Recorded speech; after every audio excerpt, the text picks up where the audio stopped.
잠시 기도하고 하나님 말씀 보겠습니다. 주님 감사합니다. 주님의 은혜 속에 또 주님을 경외하며 주님을 찬양하는 귀한 삶을 살게 하여 주시옵소서. 우리의 몸과 마음을 다하여 주님을 바라보게 하시고 이 시간 주님의 귀한 말씀 가운데 거할 수 있는 귀한 믿음의 시간으로 인도해 주시기를 간절히 기도드립니다.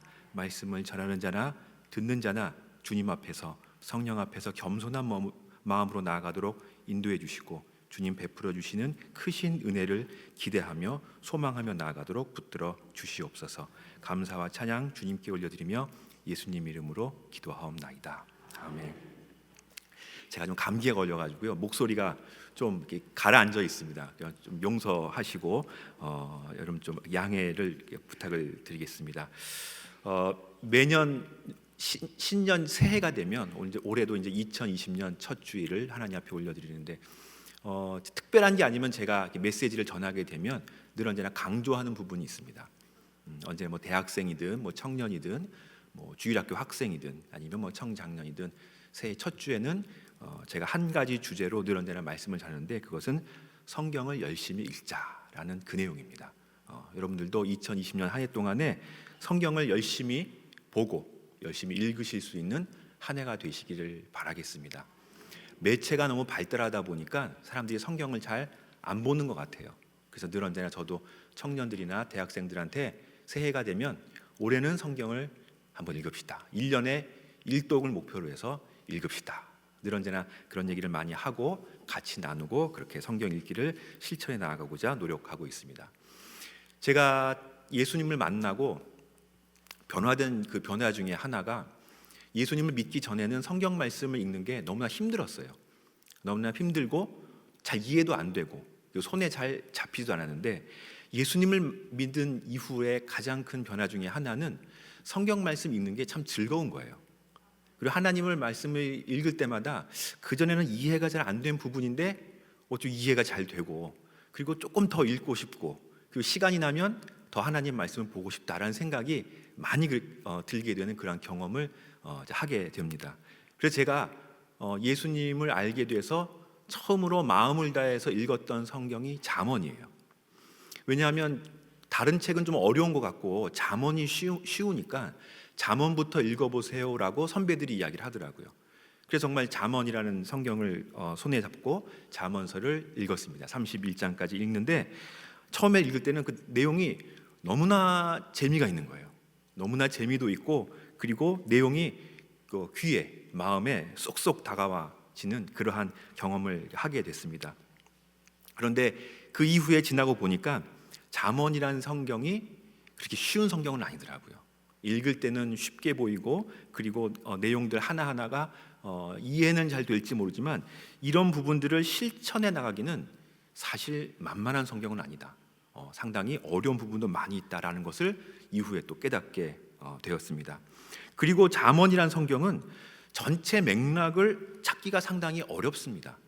어떤 성경의 전체적인 부분에서 딱 뭐를 이야기한다 이렇게 딱 얘기하기가 1장, 2장, 3장, 4장 넘어가면서 여러 가지 이야기들이 많이 나오기 때문에 한 절 한 절은 다 좋은데 정확하게 무엇을 얘기하고 있는지도 사실 파악하기 어려울 때도 많이 있습니다. 그런데 잠언 전체를 통해서 저희들에게 주시는 한 가지 주제가 있습니다. 잠언 전체를 통해서 우리 여호와 하나님께서 저희들에게 주시는 하나님의 귀한 주제가 있는데 그것이 잠언 1장 7절의 말씀입니다. 우리 같이 한번 읽어보기를 원하는데요. 잠언 1장 7절 말씀 우리 같이 한번 읽어보도록 하겠습니다. 여호와를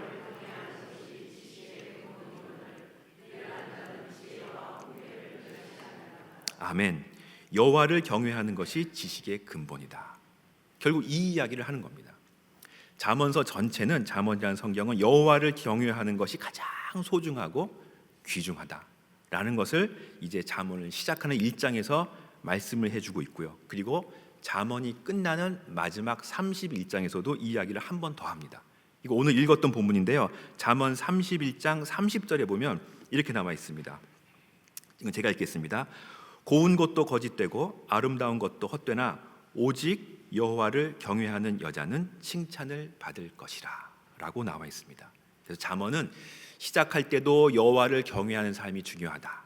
이야기를 하고 잠언을 마치는 31장에도 오직 여호와를 경외하는 삶이 너무나 중요하다라고 저희들에게 이야기를 해주고 있습니다. 그래서 이 중간에 있는 본문에는 많은 이야기를 하고 있어요.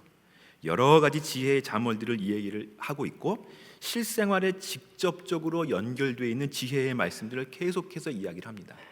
재미있게도 이 잠언의 말씀들은 청소년들에게, 학생들에게, 청년들에게, 이제 기성세대가 되어가는, 그리고 세상을 짊어지고 나아가는 사람들한테 해주는 하나님의 말씀으로, 지혜의 잠언으로 이 얘기를 해주고 있고, 또는 부모가 자녀에게 하는 말씀처럼, 자기 자녀에게 들려주는 지혜의 말씀처럼 또 이야기를 하기도 합니다. 어떤 부분은 왕에게 해주는 정치적인 조언들도 이 안에 들어있어요. 그리고 삶의 지혜를 나누는 그러한 주제들도 계속해서 나오게 됩니다. 그래서 보면 내용들이 어떨 때 보면 참 추상적입니다. 어린이들이 이해를 잘 할 수 있도록 이 잠언은 자꾸 풀어서 이야기를 해주고 있어요. 여러분들 한번 그 지혜라는 부분, 그리고 경외하는 부분, 사실 어떻게 보면 상당히 추상적인 단어들이고 추상적인 이야기들이고, 그리고 그런 부분들이 많지만 이 이야기들을 젊은 사람들, 우리 자녀들, 그리고 다음 세대를 짊어가는 사람들한테 어떻게 하면 잘 설명해주고 이해를 잘 할 수 있게 해줄 것인가를 생각하면서 이 잠언이 계속해서 전개가 됩니다. 그래서 쓰고 있는 잠언의 특징 중에 하나가 의인화입니다.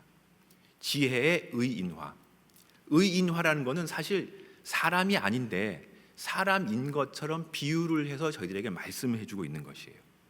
그래서 잠언서는 놀라운 지혜를, 하나님의 지혜를 의인화해서 저희들에게 이야기를 해주고 있습니다. 마치 지혜가 사람인 것처럼 설명을 하고요, 때로는 지혜가 부르짖기도 해요. 불러오기도 하고, 그리고 때로는 우리에게 다가오는 것처럼 그렇게 이야기도 하게 됩니다. 그래서 의인화된 지혜의 절정은 두 여인을 대조시키면서 잠언은 이야기를 해주고 있습니다. 하나는 음란한 여인이에요. 그리고 또 하나는 현숙한 여인입니다. 잠언 5장, 6장, 7장에는 이 음란한 여인이라는 부분을 예를 들어서 의인화해서 그렇게 설명을 해주고 있습니다. 잠언 5장 3절에서 6절까지 말씀 같이 한번 읽어보길 원하는데요. 이 부분은 그 지혜라는 부분을 의인화하기 위해서 음녀를 예를 들어서 설명을 하고 있습니다. 잠언 5장 3절부터 6절까지, 앞에 본문이 있으니까 같이 한번 읽어보겠습니다. 시작. 대저 음녀의 입술은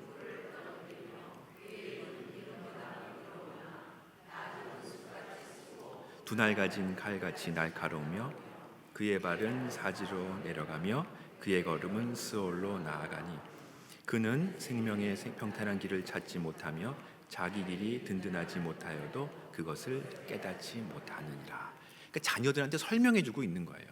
내가 잘못된 길로 가면, 지혜가 아닌 길로 가면 이런 길로 간다라는 것을 잘 설명해주기 위해서 눈으로 볼 수 있는 사람이라는 부분으로, 음녀라는 부분으로 비유해서 지금 설명을 해주고 있는 것이죠.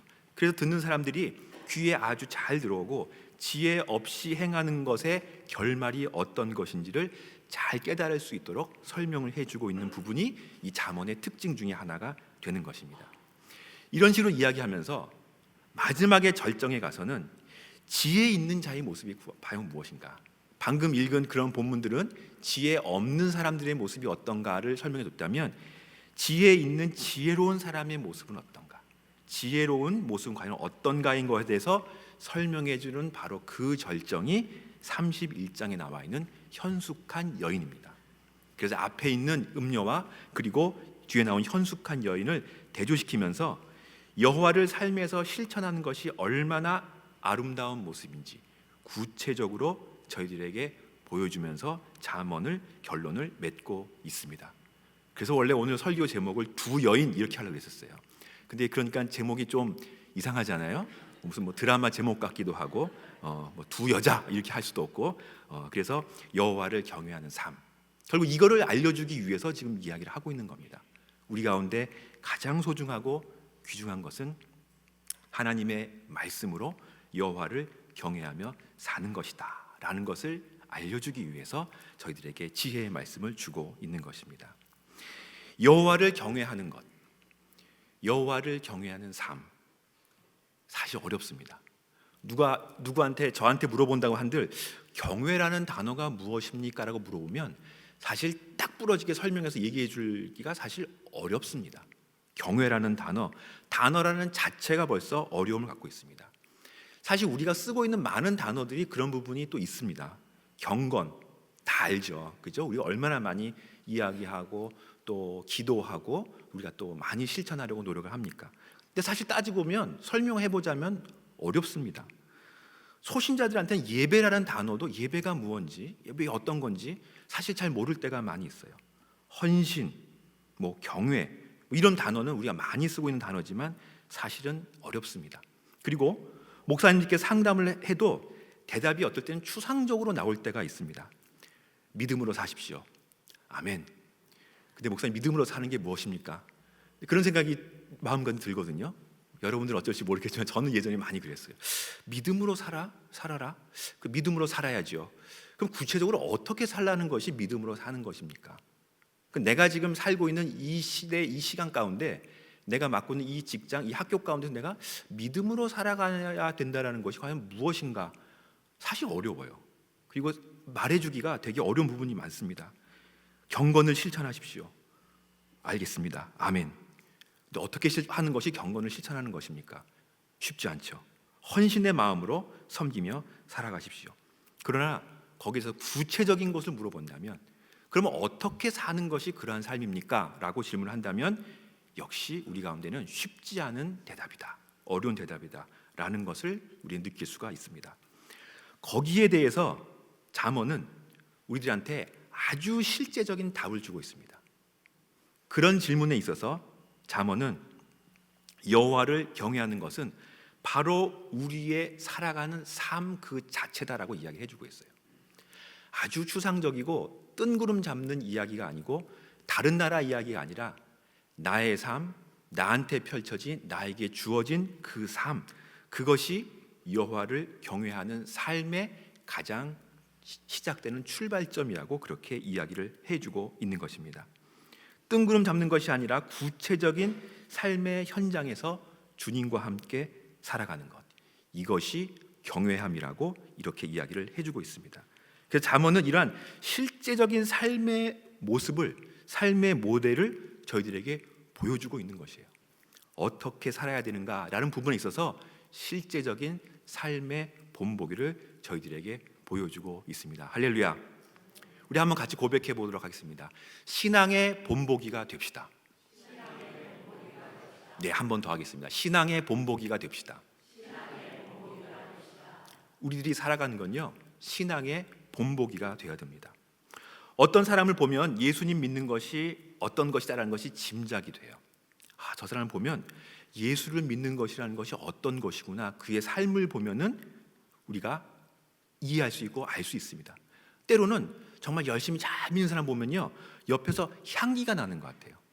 그리스도의 향기가 나는 것처럼 정말 저런 분의 삶을 보면 정말 예수님 믿는 것이 이런 것이구나 라는 것이 느껴질 때가 있습니다. 그런 게 본보기예요. 본보기. 그러니까 우리가 지금 신앙생활이 어렵고 힘들다라고 얘기하는 부분은 우리한테 그런 본보기가 잘 안 보이기 때문에 그런 것입니다. 진짜 신앙의 본보기를 우리가 본다면 저렇게 믿는 것이 정말 예수님을 믿는 것이고 저렇게 하는 것이 정말 주님을 참 섬기며 나아가는 것이다 라는 것을 우리가 볼 수 있다면 우리는 신앙생활 하는데 정말 큰 도움이 되고 저희들의 길잡이가 되고, 그리고 성경에 어떻게 우리가 살아야 되는지를 우리가 더욱더 구체적으로 깨달을 수 있게 되는 것입니다. 교회의 역할이 그 신앙의 본보기를 보여주는 것입니다.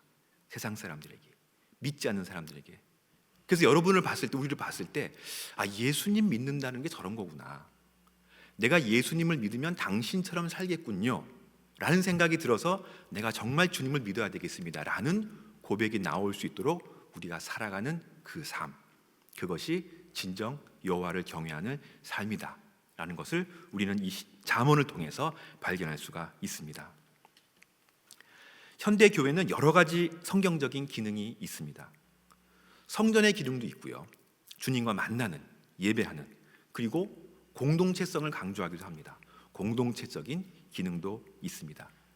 그리고 그리스도의 몸, 예수 그리스도의 교회의 머리이신 예수 그리스도 중심으로 우리가 하나가 되는 지체의 모습들, 그리스도의 몸, 이런 부분으로 우리가 현대의 교회를 이해하고 또 그 기능을 생각해 볼 수가 있습니다.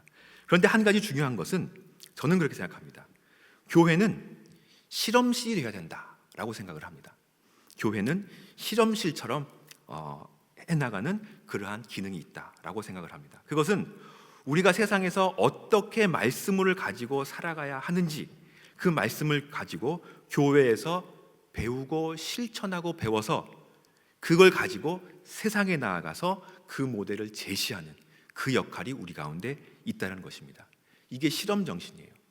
그래서 말씀을 가지고 산다는 것이 무엇이고, 주님을 예배하며 산다는 것이 무엇이고, 경건하게 산다는 것이 무엇인지를 우리가 교회 가운데서 함께 같이 모여서 기도하고 말씀 보고 그리고 준비하여서 이렇게 사는 것이, 세상에서 이렇게 사는 것이 주님과 동행하는 삶이구나라는 것을 깨달아 가지고 나가서 세상 사람들 가운데에서 그리고 사회 가운데에서 하나님의 말씀을 가지고 실천하며 나아가는 바로 그러한 기능, 이것이 우리가 가지고 있는, 교회가 가지고 있는 실험적인 기능이다라고 저는 그렇게 생각을 해봅니다.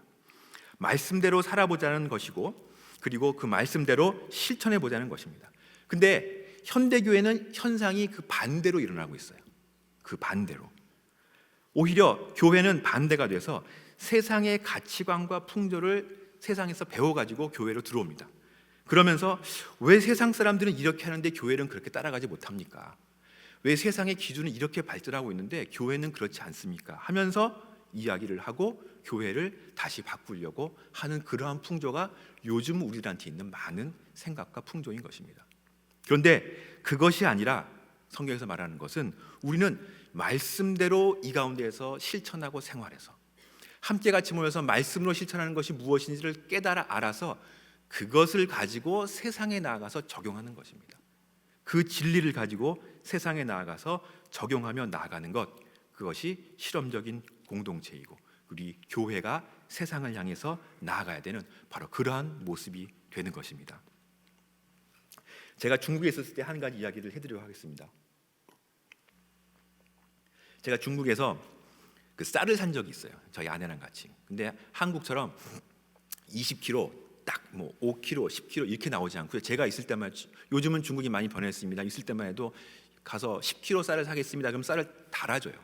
저울에. 그럼 이만한 이거 해서 싹싹싹 넣어가지고 달아주는데, 저울도 지금은 많이 바뀌었어요. 제가 갔을 때는 이렇게 추가 달린, 이렇게 이제 그 두꺼운 무거운 추를 달아서 이렇게 막대 저울처럼 딱 해서 달아요.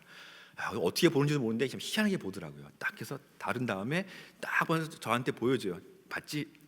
15kg 사는 거 맞지? 딱 보면은 맞아요. 정말 보면은 분명히 15kg예요. 맞다. 그래서 15kg 딱 하면 하고 15kg에 대한 돈을 제가 지불하고 집에 가져옵니다. 그래서 저는 그런 줄 알았어요. 근데 집에 와 보니까 이 체중계가 있는 거예요. 저희 집에 그 몸무게 재는 체중이 있는데 한번 의심이 드는 거예요. 15kg 샀는데 이게 정말 15kg일까? 전 당연하게 15kg라고 생각을 했는데 와서 달아봤어요. 근데 15kg가 아닌 거예요. 10kg가 나오는 거예요. 자그마치 5kg가 빠지는데 이게 순간 열을 받기 시작하는 거죠. 제가 선교사로 갔지만 그거 다 까먹고 이 세상에 이럴 수가 있는가? 이렇게 속일 수가 있는가? 그리고 내가 분명히 그 저울을 봤는데 어떻게 해서 이런 일이 있을 수 있지? 해서 그냥 좀 이 열을 받았는데 그냥 저는 그냥 지낼까 했어요. 근데 뭐 저희 아내는 용납하지 않죠. 당장 가서 바꿔오라. 5kg가 어딘데 그래도 저기 할 수 있냐? 그래서 당장 가서 그 컴플레인하고 바꿔와라. 그래서 다시 그걸 들고 쌀가게로 갔죠. 쌀가게로 가서 내가 집에 가서 대보니까 15kg가 아니라 이거 키로 수가 모자란다. 이게 10kg밖에 안 돼. 자그마치 5kg가 빠지면 어떡하냐 얘기를 하니까 아무렇지도 않은 듯이 그냥 살짝 미소를 지으면서 그냥 더 5kg를 얹어주는 거예요. 그래서 상당히 이 상황을 내가 어떻게 해석하고 어떻게 받아들여야 될지 그래서 받아갖고 왔어요. 상당히 생각이 많이 들었어요. 나중에 알고 보니까 이제 이런 주머니 같은 데다가 큰 자석을 넣는데요. 자석을. 그 자석을 가지고 조절해서 이 순간 이 막대 저울에 이 눈금을 이제 말하자면 살짝 속이는 거죠. 그러면서 줘야 되는 정량보다 덜 주게 되는 그걸 가지게 되는 거예요. 그것도 참 그런데 더 제가 이해가 안 되는 부분은 가서 얘기를 하니까 아무렇지도 않은 듯이 그냥 주고 정말 돌아오게 된 거예요. 그러니까 그 상황과 그 사회 가운데서는 그냥 그 정도 서로 속고 속이는 거는 그냥 일상인 거죠. 그냥 그 정도는 그냥 그럴 수도 있는 거고, 그냥 속일 수도 있는 거고, 뭐 필요하면 내가 더 줄게 라는 식으로 가는 건데, 대부분의 사람들이, 죄송합니다, 지금의 중국은 그렇지 않아요. 그러나 제가 있을 당시 대부분의 중국 사회가 그거를 다 용인하고 그렇게 따라하고 있었다라는 거죠. 중국 친구들한테 얘기하니까 그러죠. 원래 그런 거야. 원래 그 정도는 다 그런 거야. 그래서 웃으면서 이야기하고 지나가는데, 저는 그 생각이 들었어요. 세상이 옳다고 모든 사람이 맞다고 하는 방향이 이게 다 맞는 건 아니구나. 하나님의 말씀에 비추어 봐서, 그리고 논리적으로 생각을 해봐서, 그리고 우리들의 기준에 봐서 아닌 거는 분명히 아닌 부분이 있는데, 세상 사람들이 다 그 길로 간다고 해서 우리가 그 가는 길이 옳다라고 이야기하는 것은 옳지 않겠구나라는 생각을 가지게 되었습니다. 근데 마찬가지예요. 여러분, 우리가 말씀을 배우고 하나님의 진리를 배우고 그리고 지혜를 배웁니다. 때로는 이것이 세상에 나아가서는 진리가 아닌 것처럼 느껴질 때가 있어요. 특히 삶의 실제적인 현장의 가운데서는 오히려 세상 사람들이 사는 게 더 지혜로워 보이고 세상처럼 사는 게 더 맞아 보이고 논리적인 것 같고 과학적인 것처럼 보일 수가 있습니다. 그리고 세상 사람이 다 그 길을 쫓아가요. 그런데 그렇다고 해서 그것은 우리는 진리라고 이야기할 수가 없는 것이에요. 우리에게 주신 하나님의 진리를 가지고, 말씀을 가지고 이게 아니면 모든 세상 사람들이 이 길로 가자도 나는 반대로 갈 수 있는 그 자신감이 있어야 된다는 거죠. 그게 우리들의 역할이고, 그것을 교회가 해야 되고요, 그것을 하는 사람이 본복이에요. 말씀대로 살아가는 가는 것은 이 길이 아니라 이 길입니다. 저는 이렇게 가겠습니다 라고 자신 있게 나아가는 그 모습을 보면서 세상 사람들, 예수님 믿는 사람들은 저렇게 사는구나. 주님을 믿는다는 것은 다른 사람이 다 이렇게 가더라도 반대편으로 갈 수 있는 저런 용기가 있구나 라는 것을 사람들이 보고 깨닫게 되고 예수님을 만날 수 있게 하는 것, 그것이 진정한 경건을 실천하는 주님을 경외하는 삶이다 라고 잠언은 우리에게 이야기해주고 있습니다. 그 잠언을 읽어보면요, 상당히 시시콜콜한 이야기가 다 나옵니다. 보증 쓰는 얘기부터 해서 뭐 자녀를 양육하는 이야기, 그리고 먹는 이야기, 뭐 자는 이야기, 친구 관계, 뭐 사랑, 너무나 이야기가 많아서 이거를 어떻게 적용해야 될지 우리가 헷갈릴 정도로 정말로 그 한 구절 한 구절들이 다 여러 가지 내용들이 상당히 많이 나오고 있어요. 왜냐하면 그 하나하나는 하나님의 진리를 저희들에게 말씀해주고 있는 것이고, 세상은 다 한 방향으로 가더라도 하나님 말씀에 아니다라는 것은 아니라고 이야기할 수 있는 그 참 진리가 있다는 것을 저희들에게 말씀해주고 있는 것입니다. 그래서 복음으로 사는 것이 중요합니다. 저희 같은 선교사들에게 늘 강조되는 것이 복음으로 살아라. 복음의 삶을 살아야지 전도가 잘 된다. 그렇게 전도를 해야 된다라고 이야기를 많이 합니다. 저희에게도 마찬가지 동일합니다. 전도가 어렵습니다. 전도가 어렵죠. 그죠? 왜 어려운가? 가만히 생각해 보면요, 우리가 삶의 모델을, 삶의 모습을 보여주지 못하기 때문에 사실은 전도가 어렵습니다. 전도가 복음 선포만으로 이루어진다면 사실 선교사는 어려움 속에 선교지까지 굳이 나가지 않아도 됩니다. 요즘 매체가 너무 발달돼서요, 복음의 내용을 전할 수 있는 도구는 너무나 많습니다. 컴퓨터나 뭐 핸드폰을 통해서나 내용들을 얼마든지 전할 수 있습니다. 그런데 중요한 것은 복음을 가지고 어떻게 살아가는지 그 모습을 보여줘야 돼요. 그 모습을, 하나님 말씀을 가지고 어떻게 살아가는 삶이 무엇인지를 내가 보여줄 때 사람들은 이런 것이구나 라는 것을 알게 되는 것입니다. 그때 복음의 강력한 증거가 있게 되는 것이고, 그리고 그것을 통해서 그들은 예수님을 믿게 되는 것입니다. 우리는 늘 언제나 이 신앙의 모델을 그리워합니다. 제가 어느 분하고 얘기를 하면서 그런 얘기를 했어요. 요즘 시대는, 요즘 한국 교회의 참 어려운 점은 신앙의 모델이 없다, 이런 말씀을 하시더라고요. 저도 100% 동의합니다. 예전에는요, 교회 다니는 모습 뭐 이러면은 어떤 분 딱 얘기 나면 그리스도인, 정말 예수님 믿으면 저렇게 믿어야지, 이게 있었어요. 이게 교회 지도자들, 목사님, 우리 또 박윤선 목사님, 뭐 여러분들 하면 그분 이렇게 믿는 것이 정말 예수님 믿는 것이고 이렇게 사는 것이 정말 주님을 따라 사는 것이다라는 것이 눈에 보였습니다. 우리 현 시대 가운데 같이 사시고 같이 호흡하고 같이 기도했습니다. 근데 요즘은 그런 분이 없는 게 너무나 안타깝다라고 고백하는 이야기를 들은 적이 있습니다. 맞습니다. 아쉽죠. 신앙의 모델이 참 그리운 시대입니다. 그리고 우리 때로는 그렇게 생각하기도 합니다. 교회가 그렇게 하지 못하기 때문에 더 어렵다. 교회의 책임이다. 대표적인 모델을 제시하지 못하는 것은 교회 탓이다 라고 우리는 그렇게 이야기를 하기도 합니다. 그런데 성경은 그 책임이 우리에게 있다라고 말씀하고 있습니다. 교회에 있는 것이 아니라 우리한테 있는 것이에요. 나한테, 개인한테 있는 것입니다. 우리가 복음으로 사는 삶을 나의 삶에서, 현장에서 실천해 나갈 때 그때 희망이 생기게 되는 것이에요. 신앙의 모델을 내가 누구를 찾아야 될 것인가, 어느 분이 있는 것인가를 보고선 안타까워하는 것이 아니라 내가 그 모델이 되어야 되겠다. 내가 우리 집안에서, 내가 우리 직장에서, 내가 우리 사회에서 신앙의 모범이 되어야 되겠다라는 마음을 가지고 살아가는 것이 더 중요하다고 성경은 그렇게 이야기를 하고 있습니다. 그 훈련을 하고 그 준비가 되는 것이 교회라는 것이에요.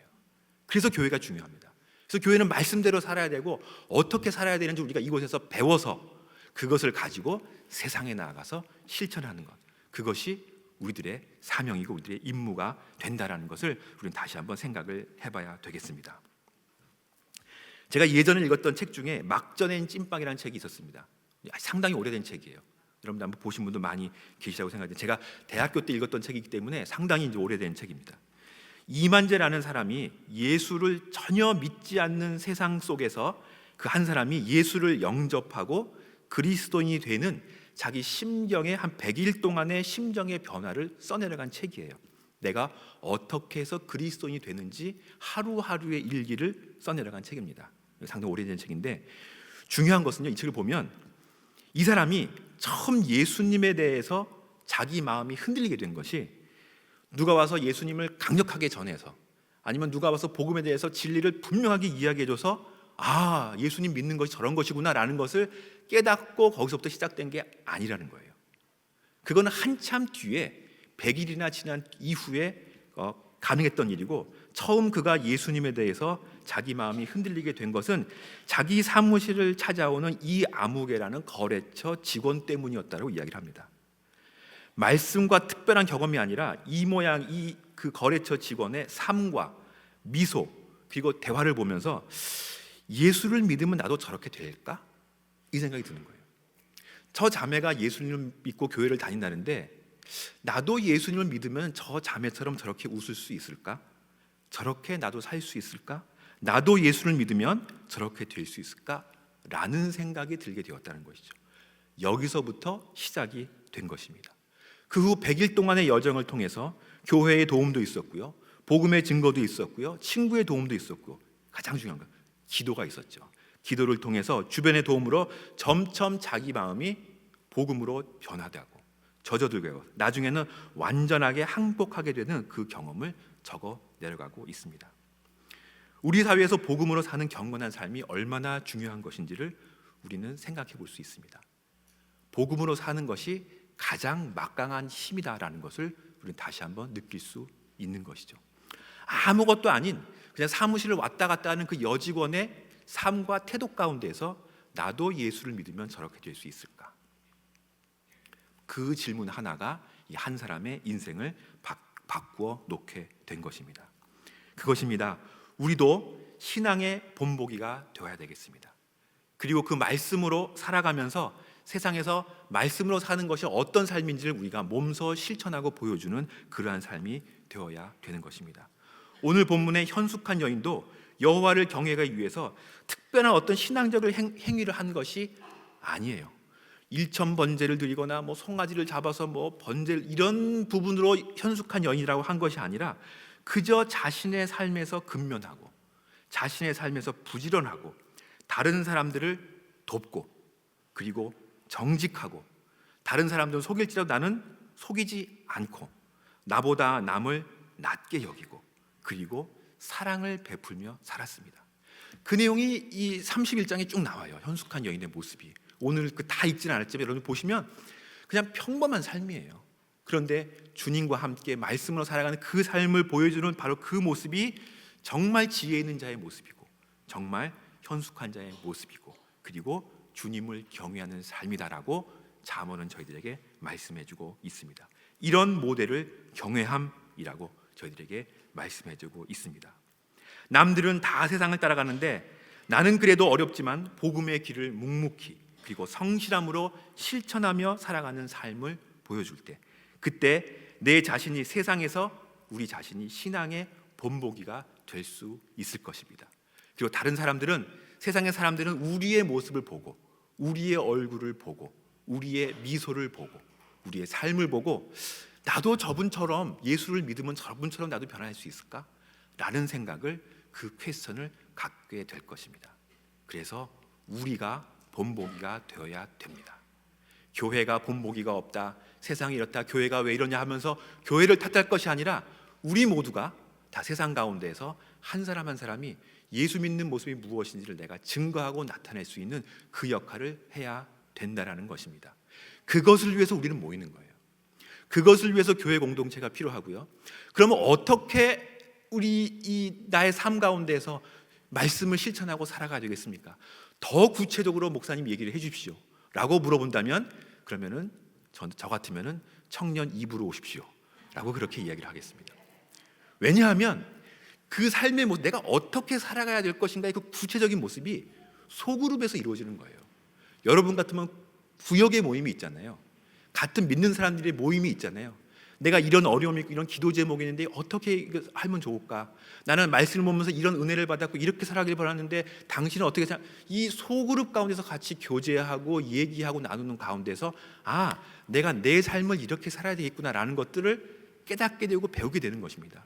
그것을 통해서 삶이 하나하나 변화가 되는 것이에요.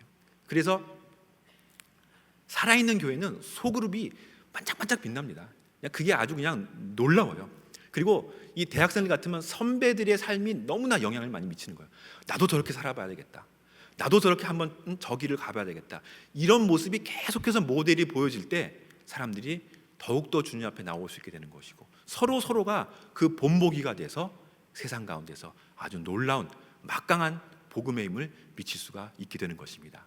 할렐루야. 2020년에 여러분들이 속해 있는 소그룹이 반짝반짝 빛나기를 바라겠습니다.